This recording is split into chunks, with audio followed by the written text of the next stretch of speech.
I've long been a resident of Manchester, and on the 16th of August, I attended the advertised meeting in St Peter's Field. The meeting had been convened for the purpose of considering the most legal and effective means of obtaining the reform of the representation of the House of Commons. I arrived at about 1 o'clock and took to high ground so I could hear the proceedings more clearly. To my utter astonishment, a quarter of an hour had scarcely elapsed when I saw a troop of the yeomanry cavalry, without the least provocation or cause on the part of the assembled crowd, ride furiously over the people.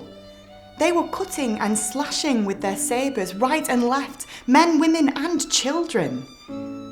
In a few minutes, after this dreadful havoc had commenced, I was rudely and violently assaulted by a special constable of the name Hafer. He struck me down with a heavy-weighted truncheon for the purposes of my destruction, and even as I lay on the ground, he continued to strike me.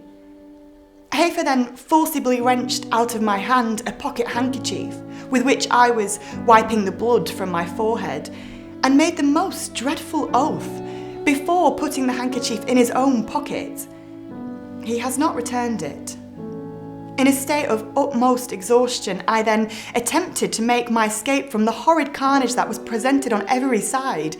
I'd only stepped a few yards when a violent sabre blow was directed at my head. This was only warded off by the truncheon of a constable who happened to recognise me. If it was possible to portray the countless acts of outrage I witnessed, the house would shudder at the recital of the dreadful tragedy. I cannot refrain, however, from calling the attention of the House to a small portion of the deliberate cruelty it was my heart-rending lot to witness. Making my way through the crowd, hearing with horror the shrieks and cries of the dying and wounded, I saw an aged man fall under a sabre blow inflicted on his bald head by one of the Manchester Yeomanry Cavalry. That poor man's name was Schofield. The grey hairs on the lower part of his head were drenched with blood. My ears were then assailed by the voice of the trumpeter of the Manchester Yeomanry Cavalry, Mager.